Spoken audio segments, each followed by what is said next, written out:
पाहुणे काय म्हणते घरात नाही आपण पाहुणे म्हणून आलो इथे.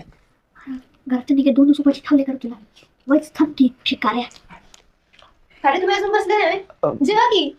अगं हेच कावापासून सांगतो येस नाही पण ऐकतच नाही कोण तर. अगं केवढा तू बी बस की आमच्या जेवायला. अरे नको मी वाढते तुम्ही जेवून घ्या. नाही केवढा तू बी बस नाहीतर आम्ही नाही जेवणार. अगं केवढा बस त्यांच्यावर. सकाळपासून तू बी काय खाल्लं नाहीस. बस मी वाढते.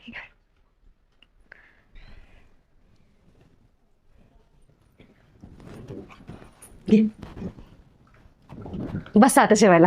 हो वाईट म्हणता नाही का? वायच काम पोटभर जेव. आपल्याच घरी असं समज. हा मी कशाला असते आपलंच घर आहे. पण तू तुझं नाव नाही सांगितलंस. मटण आणताय ना. आणते. मध्ये अरे बाई चालू अजून माग दिले माणसं आहेत. अरे जेव दे त्याला नको काय बोलूस. अगं केवढा तुला याचं नाही माहित ह्याला का नाही मटण दिसलं की मागचा पुढचा कुठलाच विचार करत नाही बघ.